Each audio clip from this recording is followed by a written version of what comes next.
नमस्कार दोस्तों, सीजीपीएससी ज्ञान के इस नए वीडियो में मैं आपको बताने जा रहा हूं मौर्य साम्राज्य के बारे में। आज का वीडियो जो है बहुत इंपॉर्टेंट है, ध्यान से सुने। बहुत सारे एग्जाम में मौर्य साम्राज्य से रिलेटेड क्वेश्चन पूछे जाते हैं।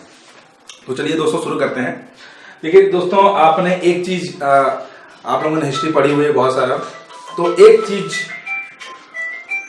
चीज जो है आप लोगों को बहुत ही अलग लगेगी मौर्य साम्राज्य के बारे में। वो क्या है कि जैसे इसके पहले हम लोगों ने जितने भी महाजनपद के बारे में देखा, बहुत सारे वंशों के बारे में देखा, तो कभी कहीं भी आप लोगों ने साम्राज्य शब्द नहीं सुना होगा। सिर्फ मौर्यों में ही साम्राज्य शब्द का उपयोग होता है। तो ऐसा एक विशेष कारण से होता है क्योंकि सबसे पहले किसी ने साम्राज्य की अगर स्थापना की थी तो वो मौर्य थे। तो दोस्तों मैं देखता हूं साम्राज्य शब्द होता क्या है, इसका क्या अर्थ होता है। दोस्तों मौर्य साम्राज्य में साम्राज्य जो है दो शब्दों से मिलकर बना होता है, एक है सम और दूसरा है राज्य। सम राज्य, इसी को बोलते हैं साम्राज्य। इसका मतलब ये होता है कि आपके नियंत्रण में जितने भी क्षेत्र हैं या फिर किसी भी राजन के अधिकार क्षेत्र में या नियंत्रण क्षेत्र में जितने भी उसने क्षेत्र अर्जित किए हैं उसको सुसंगठित करना, उसमें आपस में उस सबको एक बनाना, वही कहलाता है साम्राज्य। तो सबसे पहले मौर्य ही थे जिन्होंने साम्राज्य का निर्माण किया था। उसके बाद जो है साम्राज्य शब्द जो है मौर्यों के बाद से ही उत्पन्न होता है, उसके पहले कभी भी साम्राज्य का निर्माण नहीं किया गया था। ठीक है, तो एक केंद्रीकृत शासन व्यवस्था को ही बोला जाता है साम्राज्य। तो मौर्य साम्राज्य में मौर्य शब्द कहां से आता है, अलग अलग विद्वानों ने अलग अलग प्रकार के मत दिए हैं। ठीक है, लेकिन मूल रूप से मैंने विकिपीडिया पे भी सर्च किया तो मुझे एक चीज पता चला कि मौर्य जो है एक मोरय शब्द से निकला है। मोरय का मतलब होता है मोर, मतलब मोर पालने वाले। ठीक है, तो मेन मौर्य साम्राज्य जो है एक नीच नहीं बोलना चाहिए, एक निम्न कुल का एक व्यक्ति जो है वह मौर्य साम्राज्य के शासक बनता है। दोस्तों मैं बात कर रहा हूं चंद्रगुप्त मौर्य की। जी हाँ, चंद्रगुप्त मौर्य एक निम्न कुल का एक सदस्य था, एक निम्न परिवार से संबंधित था, लेकिन बाद में जाकर वही जो है मौर्य साम्राज्य का संस्थापक बना। लेकिन दोस्तों एक चीज आप लोगों को अपने दिमाग में ये चीज बैठा लीजिएगा कि असलियत में मौर्य साम्राज्य की स्थापना का श्रेय हम लोग देते हैं वो है चंद्रगुप्त मौर्य। लेकिन क्या आपको यह पता है कि इसमें सबसे बड़ा योगदान जो था वो था चाणक्य। चाणक्य कहूं या कौटिल्य या विष्णुगुप्त, तीनों एक ही हैं। उसके निरंकुश प्रशासन ने, उसके तेज दिमाग ने और किसी भी साम्राज्य को पाने की ललक, किसी शासक के घमंड को तोड़ने की ललक, इसी का परिणाम है मौर्य साम्राज्य। जी हां दोस्तों, मैं बात कर रहा हूं चाणक्य की। घनानंद के दरबार में चाणक्य का अपमान हुआ, तो इस अपमान का बदला लेने के लिए उसने उसी समय एक प्रण ले लिया था कि घनानंद के साम्राज्य का विनाश करना है। तो उसी के लिए उन्होंने अपने दिमाग का यूज किया, अपने मानसिक कुशलता, अपने कौशल का उन्होंने यूज किया। और क्यों ना, उनके पास उस समय माना जाता है कि इतना दिमाग था कि वो क्या करते थे किसी को उसके बारे में पता भी नहीं चल पाता था।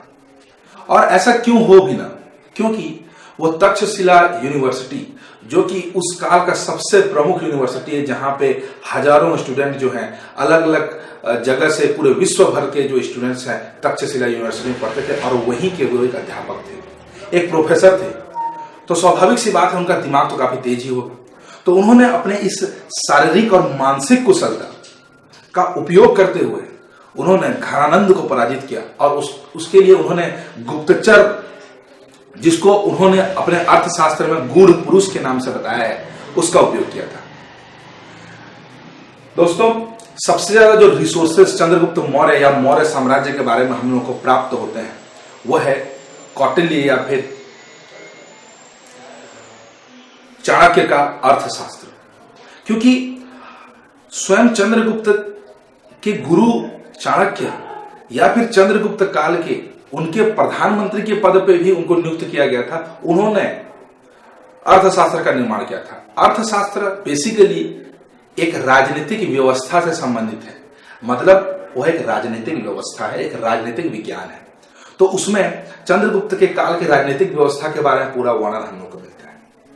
तो दोस्तों देखते हैं सबसे पहले कि मौर्य साम्राज्य में कौन कौन से शासक हुए थे और उनके प्रमुख कार्यों को आप लोग विशेष करके ध्यान देंगे, ठीक है। क्योंकि मौर्य साम्राज्य में मुख्यतः जो क्वेश्चंस पूछे जाते हैं मैं आपको अच्छे से बता दे रहा हूं, ध्यान सुनिए। मौर्य साम्राज्य में या तो आपको शासकों के बारे में पूछा जाएगा कि उसके क्रम पूछे जा सकते हैं और उससे संबंधित कार्य ये पूछे जाते हैं। राजनीतिक व्यवस्था में अलग अलग पदाधिकारी के नाम, उस समय उन पदाधिकारियों को क्या क्या कहा जाता था, इसके बारे में पूछा जाता है। साथ ही साथ अशोक के काल का सबसे जो ज्यादा क्वेश्चंस अभी तक एग्जाम में आए वो हैं उसके अभिलेख और शिलालेख। तो दोस्तों एक बार फिर से मैं आपको बताता हूं कि इस काल में सबसे ज्यादा जो साक्ष्य हम लोग को प्राप्त हुए हैं वह कुछ विद्वानों के लेख द्वारा, उनके ग्रंथों के द्वारा, साथ ही साथ कुछ अभिलेखों के द्वारा हम लोगों को मौर्य साम्राज्य के बारे में विस्तार से पता है। लेकिन सारा चीज पता नहीं हो सकता क्योंकि उस काल के जो कुछ घटनाएं हुई थी सब के बारे में हम लोग नहीं बता सकते क्योंकि उतने साक्ष्य हमारे पास उपलब्ध नहीं है। तो थोड़ा जानकारी हम लोग को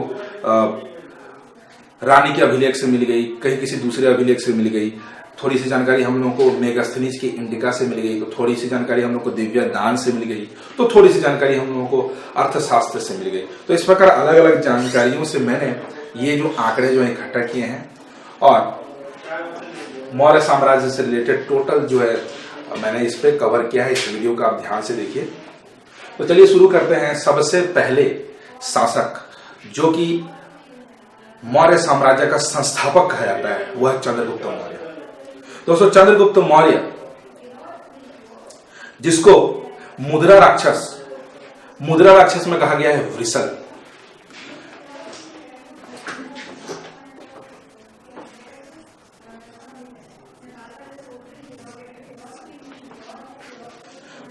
वृषल शब्द का अर्थ होता है दोस्तों निम्न कुल का।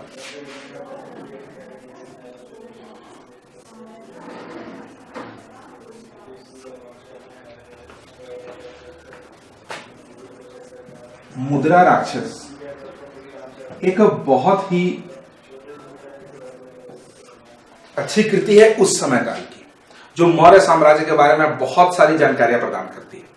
मुद्रा राक्षस के जो रचयिता थे वो विशाख दत्त थे।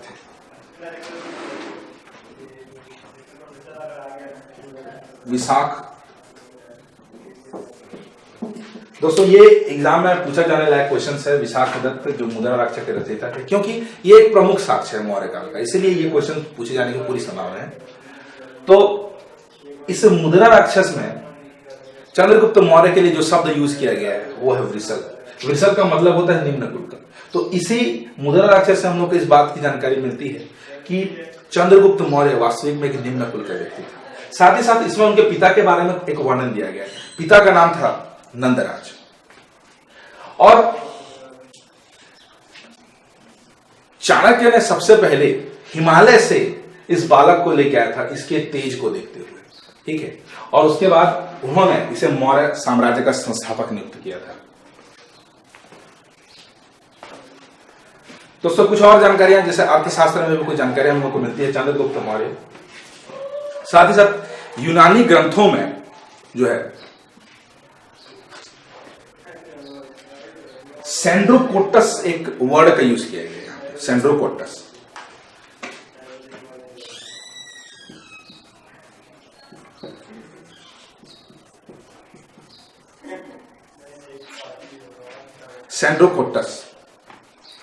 दोस्तों यूनानी ग्रंथों में बार बार इस शब्द का उल्लेख किया गया है सेंड्रोकोटस। लेकिन बाद में जाके विलियम जोन्स जो कि एक अंग्रेजी पुरातत्ववेत्ता थे, उन्होंने इस बात का पता लगाया कि सेंड्रोकोटस कोई और नहीं बल्कि चंद्रगुप्त मौर्य ही है। तो कुल मिला के यहाँ चंद्रगुप्त मौर्य के कई सारे नाम मैंने आपको बताए और अलग अलग साक्ष्य भी मैंने आपको बताया जहां जहां से इनके नाम लिए गए। जैसे वृषल ये मुद्रा राक्षस में तो कहा गया, सेंड्रोकोटस जो है यूनानी ग्रंथों में कहा गया है, जिसके सबसे पहले जो डिक्रिप्शन किया गया था, ठीक है, वो किया था विलियम जोन्स ने। ये नाम भी आपको याद रखना है, विलियम जोन्स।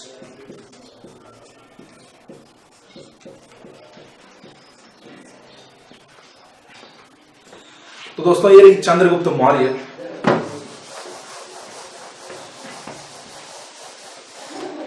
तो चंद्रगुप्त मौर्य की बहुत सारी जानकारी हम लोगों को इन्हीं ग्रंथों से मिलती है। कुछ और बातें चंद्रगुप्त मौर्य के बारे में आपको बता देना चाहूंगा कि एक पुस्तक है दोस्तों जिसका नाम है एपियनस।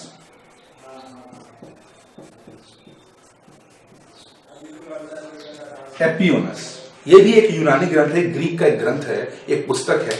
इसमें 305 ईस्वी में एक बहुत ही भयानक युद्ध का वर्णन किया गया है। 305 ईसा पूर्व में, और ये युद्ध है सेल्यूकस निकेटर और चंद्रगुप्त मौर्य के बीच में। जी हाँ दोस्तों, चंद्रगुप्त मौर्य जिसका जन्म हुआ था 345 ईसा पूर्व में, और इसको चाणक्य जो कि उसका स्वयं का गुरु था और चंद्रगुप्त मौर्य इसका सबसे प्रिय शिष्य था, उसको 345 ईसा पूर्व में जन्म लेने के बाद उसको चाणक्य ने गोद लिया हुआ था। उसके बाद 322 ईसा पूर्व में वर्णन किया गया है कि वह सबसे पहले राजगद्दी पर बैठा था, और यही काल माना जाता है 322 ईसा पूर्व मौर्य साम्राज्य की स्थापना का था। मौर्य साम्राज्य की स्थापना दोस्तों 322 से लेके 184 ईसा पूर्व के बीच मानी जाती है। तो आप ये डेट याद रखें, 322 से लेकर 184 ईसा पूर्व। एपियोनस में 305 ईसा पूर्व में एक युद्ध का वर्णन है जो है Chandragupta Maurya versus Seleucus Nicator. Seleucus Nicator वही है दोस्तों जो सिकंदर का सेनापति है। तो सेल्यूकस निकेटर और चंद्रगुप्त मौर्य के बीच में 305 ईस्वी में जो लड़ाई हुई थी उसमें सेल्यूकस निकेटर बुरी तरीके से हार गया था। हार का नतीजा ये हुआ कि उसको 3 प्रमुख क्षेत्र गंधार,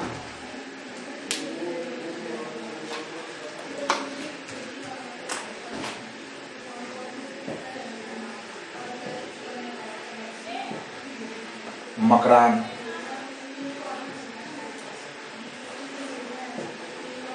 हेरात,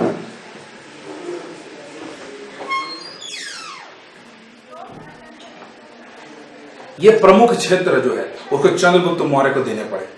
साथ ही साथ चंद्रगुप्त मौर्य को उसने अपनी पुत्री को भी सौंपा, मतलब सेल्यूकस निकेटर की पुत्री कॉर्निया, उसका विवाह जो है वो चंद्रगुप्त मौर्य के साथ हुआ। साथ ही साथ उसने एक और अपने दरबार के सबसे प्रमुख राजदूत मेगस्थनीज को चंद्रगुप्त मौर्य के दरबार में भेजा। तो उसको इससे बदले में चंद्रगुप्त मौर्य ने क्या किया आपको पता है? चंद्रगुप्त मौर्य ने 60,000 हाथी जो है उसको भेंट किए थे। अब ये आंकड़े सही है गलत, इसके बारे में तो जनश्रुति से ही ये बताया गया कि 60,000 हाथी जो है वह चंद्रगुप्त मौर्य ने सेल्यूकस निकेटर को भेंट किए थे। दोस्तों यहां आपको एक जो सबसे प्रमुख नाम याद रखना है चंद्रगुप्त के दरबार का, वो है मेगस्थनीज।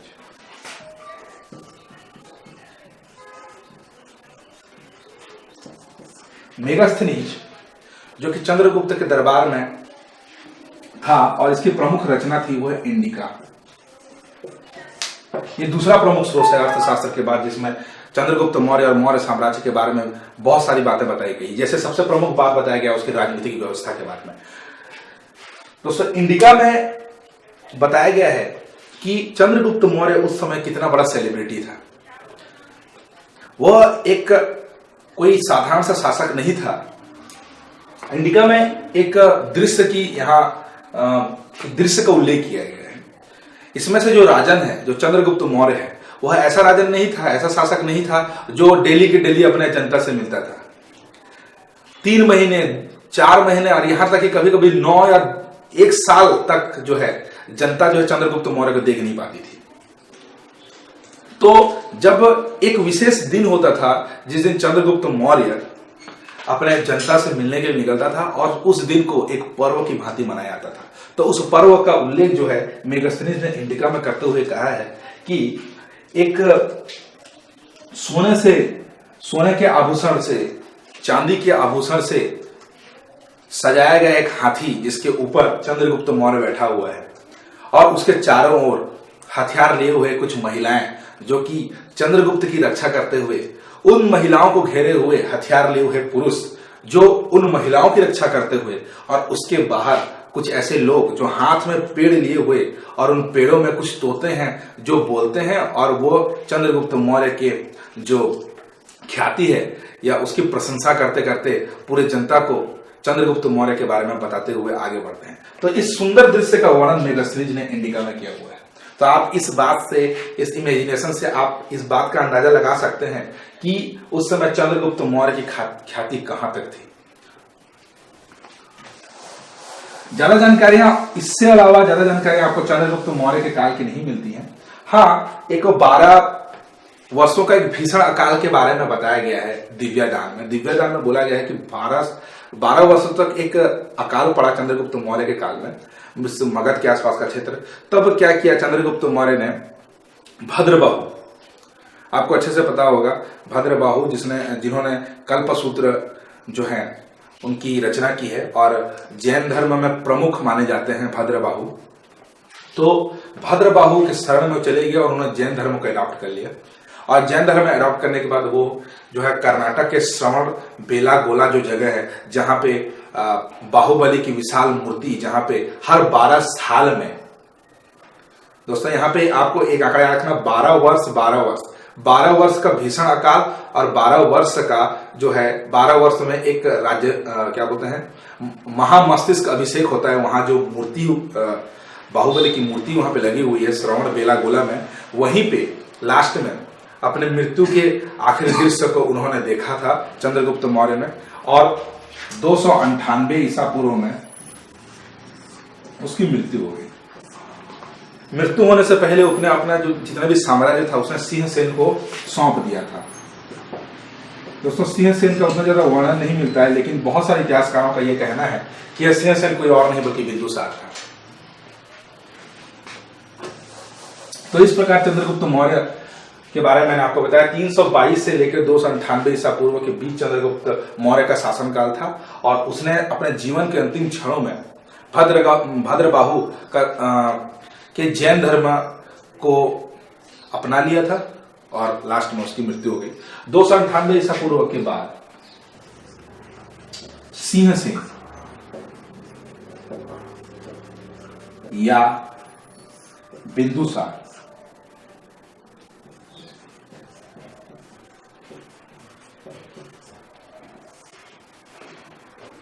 मौर्य साम्राज्य का संस्थापक बना, मौर्य साम्राज्य का शासक बना। ठीक है, तो बिंदुसार के लिए एक वर्ड जो है पुराणों में यूज किया है वो है अमित्रहंता।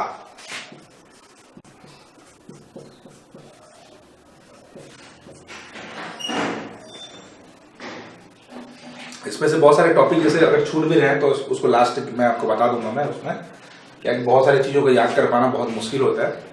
मैं फिर भी आपको कोशिश कर रहा हूँ सब चीजों को बताने की। तो अमित्रहंता वर्ड का जो यूज किया गया वो बिंदुसार है। अमित्र का मतलब होता है शत्रु, शत्रुओं का हनन करने वाला, शत्रुहंता, अमित्रहंता बिंदुसार का ही एक दूसरा नाम है। तो बिंदुसार के काल में उतनी ज्यादा हम लोग को जानकारी नहीं मिलती है। कुछ जानकारी जो है दिव्यागान से लिए हुए, कुछ कलह के राजतरंगिणी से हम लोग को जानकारी मिलती है। ठीक है, और कुछ जानकारी जो है हम लोग को रुद्रदामन के जो अभिलेख है, गिरनार अभिलेख जो है, उससे भी हम लोग को कुछ जानकारी हम लोग को मिल जाती है। तो इस जानकारी में बताया गया है कि बिंदुसार आजीवक धर्म को मानता था। आजीवक संप्रदाय कृष्ण से रिलेटेड था। इस आजीवक संप्रदाय के प्रचार प्रसार के लिए उसने बहुत सारी गुफाओं का निर्माण किया था। बहुत सारे आजीवक संतों को उसने क्या कि जमीन दान में दिए हुए थे, ऐसा दिव्यादान में लिखा हुआ है। और टैक्स फ्री कर दिया था अपने प्रजा, आजीवकों के जो प्रजा थी उनको टैक्स फ्री कर दिया था। सबसे प्रमुख बातें जो बिंदुसार की बात है, बिंदुसार के 3 पुत्रों का उल्लेख किया गया। हालांकि उसमें कुछ ऐसे ग्रंथ है जिसमें 100 पुत्रों का उल्लेख किया गया, लेकिन उसमें से 3 प्रमुख पुत्रों के नाम हम लोग पता है। आपको सबसे जो फेमस नाम आपको पता ही होगा वो है सम्राट अशोक, दूसरा सुसीम, और तीसरा नाम है तीस्य का। दोस्तों तीसरे का नाम उतना फेमस नहीं है। इन दोनों के बीच जो है मुख्य रूप से उत्तराधिकार की लड़ाई हुई थी, उसके बारे में बताऊंगा आपको अशोक के काल में। तो कुल मिलाकर 3 पुत्रों का आपको उल्लेख मिलता है बिंदुसार के, अशोक, सुसीम और तिस्य। ठीक है, इसमें से ये जो अशोक था उस समय जब बिंदुसार का शासनकाल चल रहा था, तो अशोक जो है वो अवंती यानी कि उज्जैन का गवर्नर था, और ये सुसीम जो था वो तक्षशिला का गवर्नर था। मतलब कि उस समय बिंदुसार के काल में हम लोगों को 4 प्रांतों के बारे में उल्लेख मिलता है। दोस्तों 4 प्रांत आपको अच्छे से बता देता हूं। मौर्य साम्राज्य जो है उस समय 4 प्रांतों में विभाजित था। पहला प्रांत था उत्तरायण, उत्तरापथ भी बोलते हैं उसको, दक्षिणापथ। दोस्तों दक्षिणापथ बाद में आता है, इस पर आता है पूर्वी पथ,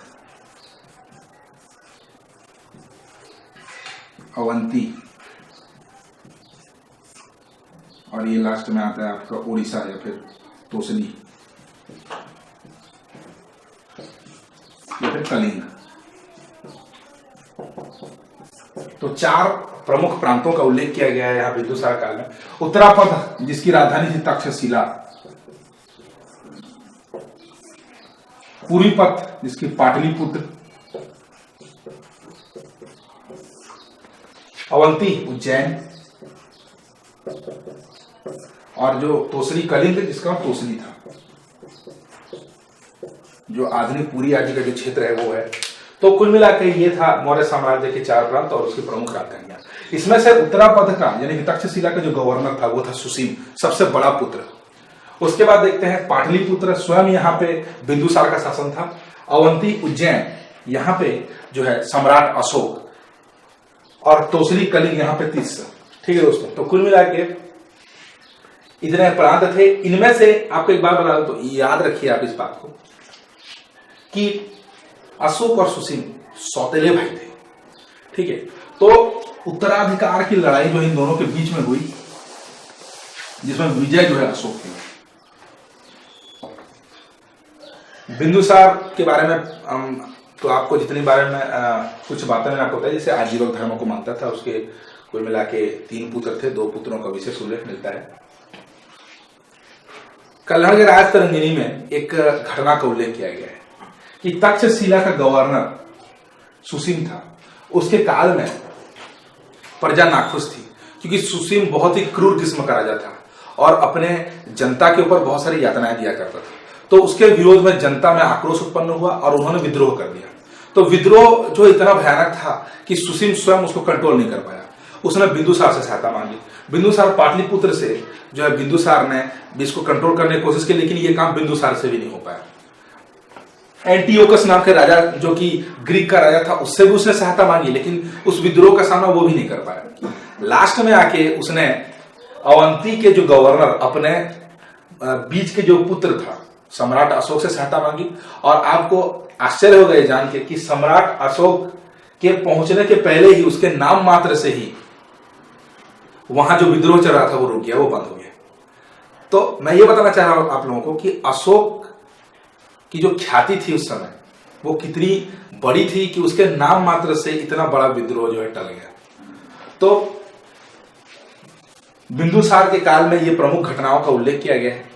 उसके बाद बिंदुसार के बाद उत्तराधिकार की लड़ाई होने लगी यहाँ पे सुसीम और अशोक के बीच में, जिसमें अशोक जो है जीता। उसने अपने 99 पुत्रों को, एक जनश्रुति के अनुसार अपने 99 भाइयों को उसने मौत के घाट उतार दिया था।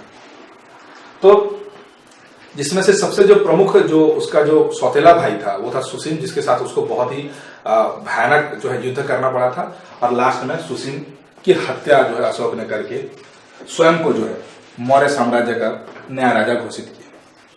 तो ये थी दोस्तों बिंदुसार की कहानी। बिंदुसार के बाद 272 में सम्राट अशोक मौर्य साम्राज्य का संस्थापक बना, जो संस्थापक शासक बना। तो अब यहां सबसे इंपॉर्टेंट क्या है अपने से अशोक। बिंदुसार से रिलेटेड कुछ क्वेश्चन पूछे जाते हैं हम लोग, चंद्रगुप्त से रिलेटेड तो क्वेश्चन पूछे ही जाते हैं, लेकिन बड़ा बेसिक क्वेश्चन पूछा जाता है। लेकिन जो सबसे ज्यादा साक्ष्य हम लोगों को कहीं से मिले हैं और सबसे ज्यादा क्वेश्चन जो सबसे ज्यादा पूछे जाने की संभावना है वो है अशोक के काल के। क्योंकि चंद्रगुप्त काल की ज्यादा हम लोगों को साक्ष्य मिले नहीं है उतने ज्यादा, कुछ एक दो घटनाओं का ही वर्णन किया गया। बिंदुसार का भी वही हाल है, लेकिन सबसे ज्यादा जो हम लोग कहीं पे जो साक्ष्य मिला है वो है सम्राट अशोक का। दोस्तों अशोक जो है इसका नाम बहुत ज्यादा फेमस है, सम्राट अशोक बोलते हैं, लेकिन कहीं भी सम्राट अशोक का ये जो नाम है वह फेमस नहीं है अगर पुराणों के दृष्टिकोण से देखा जाए तो। मतलब कि पुराणों में तो इसको अशोक वर्धन बोला गया है, कहीं भी अशोक नहीं बोला गया। सिर्फ 2 ऐसे अभिलेख हैं जहां अशोक बोला गया और कहीं भी अशोक का वर्णन नहीं किया गया। सबसे जो पहला अभिलेख है वो है गुर्जरा अभिलेख है, और दूसरा जो है मास्की अभिलेख। इन दोनों अभिलेखों के अलावा कहीं भी अशोक नाम का वर्णन नहीं किया गया है। पुराणों में इसका नाम रखा गया है अशोक वर्धन। साथ ही साथ जो सबसे महत्वपूर्ण सबूत या फिर साक्ष्य हम लोगों को मिले हैं अशोक के काल के, तो वो है शिलालेख और अभिलेख। और इन शिलालेखों और अभिलेखों में अशोक का नाम नहीं है, इसमें अशोक का जो दूसरा नाम इसमें बोला गया वो है पियदस्सी। पियदस्सी या बोला गया है देवान प्रिय। दोस्तों पियदस्सी देवान प्रिय का मतलब होता है देवों के प्रिय। तो आप जहां भी जाएंगे, अभी भी आप अगर घूमने जाएंगे कहीं शिलालेखों के दर्शन करने अगर आप जाएंगे, अशोक के शिलालेख बहुत सारे जगह में, टोटल 14 तो शिलालेख आपको मैं बताऊंगा अभी डिटेल से। तो इन 14 शिलालेखों को आप देखने जाएंगे तो हर जगह में आपको क्या है कि ब्राह्मी लिपि में लिखी हुई, तो आप तो पढ़ तो नहीं सकते है ना, अब तो पढ़ नहीं सकते उसको, ब्राह्मी लिपि में लिखा हुआ है। लेकिन विद्वानों ने क्या है उसको डिक्रिप्ट किया हुआ है, तो उसमें ज्यादातर पियदस्सी पियदस्सी लिखा हुआ है, देवान प्रिय जहां भी देखो आप देवान प्रिय मिलेगा। तो कुल मिला के अशोक के आपको 3 नाम का उल्लेख, अशोक वर्धन, अशोक और पियदस्सी, देवान प्रिय। ये तो हुई नाम। अब देखते हैं काम।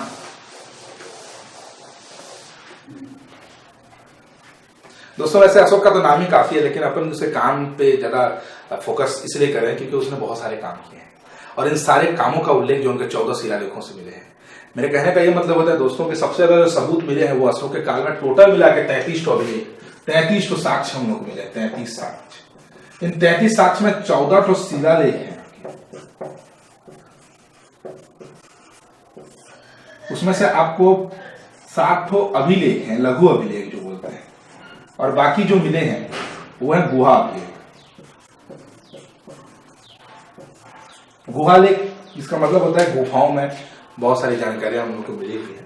तो डिटेल से देखेंगे इस 14 इसमें से शिलालेखों से सबसे ज्यादा क्वेश्चन पूछे जाते हैं, ठीक है। और कुछ अभिलेख जो मैं महत्वपूर्ण अभिलेख सब 7 को याद रखने कोई जरूरत नहीं है, देखते हैं।